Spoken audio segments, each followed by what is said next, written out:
FC. Coach, first game as AmaZulu coach, obviously working alongside Coach Kanu. Just give us your initial thoughts about what you think about the setup, what you've seen from the players so far. Yeah, look, as you can see, the setup is good. When it comes to playing personnel, we obviously got good players in the squad. I wouldn't want people to look into the results, and focus on the results. The team, to be quite honest, when I analyze, the previous games, they were just unfortunate, some of the games, not to get the results. But that's the nature of football. You win some and lose some, and unfortunately, we've lost all those 3 games, and they put us under pressure in some sense. But it's, like I said, there's a lot to play for. The upcoming game is obviously a cup game, so I think that will help us big time. If we go to the next round. I think that will boost the confidence of the players and the self-belief as well. Coach, maybe I'll just ask this easy question: Why this job? What made you call to attention about this? You said, you know what, leave the glamour of Chiefs, let me come here. Look, I'm one person that enjoys pressure. I've enjoyed pressure as a player. And, I know what is at stake here. A lot is expected, from us. And also, as I've alluded earlier on, that knowing that I'll be working with people that I know very well, looking at the structure of the team, the game model, the vision. I think those are the things that made me want to be here. We are not all of us going to be, in a place where we want to be seen. It's not about that. It's about working, and if this should benefit, the national team, I've always been that kind of a person that wants to see people, prosper in football in many ways, and this is one province that I believe they've got so much, and they've got a lot to offer, but maybe few things that we're not doing right. I don't know why, but I know that a lot of people, they've invested a lot in the game. A lot of people in KwaZulu-Natal loves football so much. They are also committed, when you watch some of the games playing, whether it's tournament football, Kasi football, they still support. And as I said again about the boys that comes from this province, there's so much. So sometimes I'm still asking myself questions. I'm looking for answers as to why these provinces, the teams are not competing with the best when they have so much, to offer. Coach, just want to ask this: how were you viewing AmaZulu like when you were still a Chiefs, from outside, and when you look at the past 2 years in terms of the struggles they've had, and number 2, what's going to be different about this job if you compare it with the job at Chiefs in the 2022-23 season? If I am to compare, to be quite honest, the pressure is the same, because it's the results that you're looking for. Where I was looking for results. So we're also looking for results. As a club, we want to get out of the bottom. We want to be in a respectable position. We want to compete with the best. Yes, it will take time. It's not going to be an overnight, thing. But we'll work towards that, and there's no doubt about it. We'll get it right. I don't know if I've answered you all your questions, or there's one that. And how are you viewing the club from outside in terms of the struggles and what they should do to try and... Look, a game of football is always unpredictable. When you look at how many players that AmaZulu brought on board, and quality players, not just. But unfortunately, injuries, suspension, and many other things that you never know of. I think they might have destabilized, the good thing that they were cooking. The coaches as well, and as you know, it's a game of results, game of numbers. It's all about that.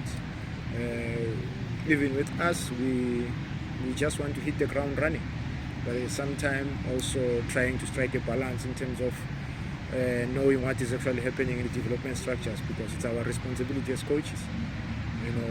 It must also benefit the young ones, because the team has invested a lot of money, time in those youngsters, so they must also be given the opportunity to shine. Coach, what is your approach to co-coaching and the job that you're going to be doing with the coach Vilakazi?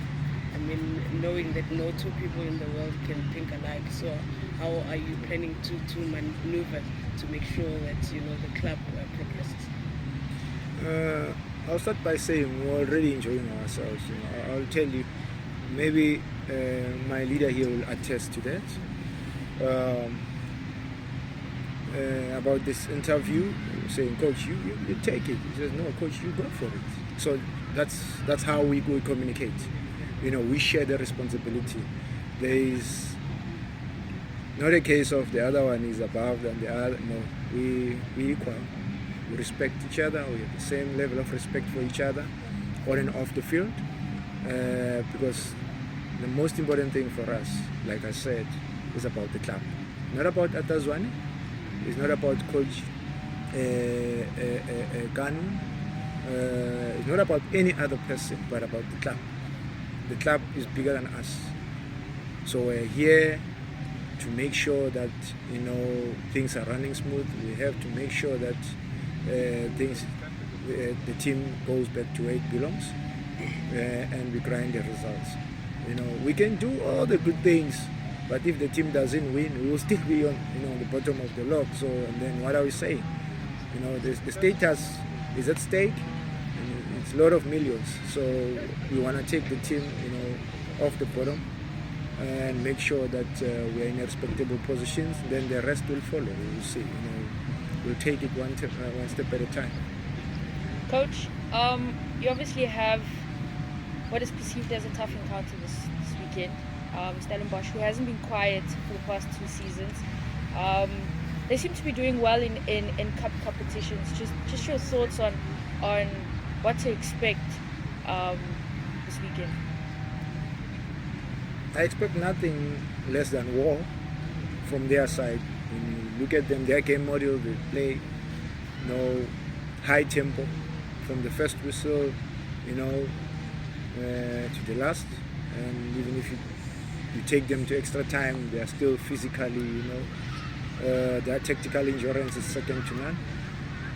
So that is what I'm saying. It's going to be war, for our boys, war for them as well, because they are the defending champions. So it's not going to be an easy one. It's definitely not going to be an easy one. But yeah, we are equal to the task. We should be ready come Friday, and mentally and physically. We'll make sure that the players, they are ready for this one. Like I said, we want it more than them. You understand what I'm saying? They've been doing very well, there's no doubt about it. But I believe we want it more than them. We want to go to the next round and build the confidence in the squad and gain the momentum as well. Guys, coach, just this 1, 2, and 3, you're done with the coach. Coach, just your message because obviously I'm enjoying the co-coaching, but what's your promise to them? I don't usually like to, say a lot about promising people. One thing that I know for sure, that we're here to work. We're here to make sure that we bring back the respect to the club, and that's the most important thing. And yes, we want to make them happy. We want them to come to to watch the players play and support the boys all the time. And all we're asking for is their support. With their support, we can't go wrong. Most definitely we'll get it right at some point. And typical example is of Stellenbosch as well. You look at how they started, where they started, and where they are right now. It's a case of, I think, the belief and the patience as well. Played a huge role in that, in their coach and the players, because they've got similar structures as AmaZulu, from the under 8, if I'm not mistaken, and it is working for them, and that's what we see as well here. That as much as we want to hit the ground running, but we also need time to take the team to where it belongs. Just us together, and then coaches will pendulum be the most. Coach, you went through a lot with kind of Chiefs fans and healthy insights and all that stuff.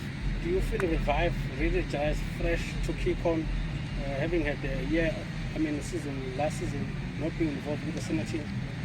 And then just your assessment on this squad of AmaZulu. What do you make of it? Yeah, obviously after I was redeployed, I think I needed a break, but I was obviously working with the young ones, leading all the divisions there, trying to align things. I think that kind of revived, my energy. That helped big time. So about what people are saying in football, that's part of the game. I don't take it personal. I understand it comes as a package. Everyone's got a different opinion, and we respect that. And you must know, people, they invest their emotions as well in the game. So it's not because they disrespect you or they hate you or something. They will say whatever that they want to say. So as I said, it comes as a package. The only thing, or the only people that get affected more, but if you don't try to make them aware, are your kids. So yeah, it affected my kids, but not me, because I've been in the game for many years, and I had to make them aware of the situation and also understand that this is where your father is, and you got to understand. It's either some of the things you stay away from them, or you just support because you love the game. When your father wins, you also celebrate. So now it comes with this when results are not forthcoming. So yeah. Also the squad assessment, what do you make of it? No, we've got top players. We've got young and old. We've got top players. It's just for us now, obvious, to get the right mix. And to make sure that the team gels and grind the results. Coach, my question was, are you someone that believes in a specific type of play and having the players adapt to that, or do you take stock of what you have and then model the game around the players that you already have on squad? My belief is that a professional coach can adapt to any situation, not players adapt to you. You adapt to any situation. If you want to play a certain kind of football, you can't come to AmaZulu and say, no, these players are not good for this. You have to play the system that suits them in order for you to grind the results. So that's why we're talking about different formations, 1-4-5-1, there's many formations. So you can't tell me out of 7 formations, these players, they can't get one formation right that can work for the club. Then we take it from there. That's my belief. That's because I've been in the game, so I understand. I'm not saying I understand the game better, but all I'm saying is that before we can even think of looking for players outside, we have players here that have been doing well. They were just unfortunate not to get the results. We believe in them, and we just want to get the best out of them more than anything else.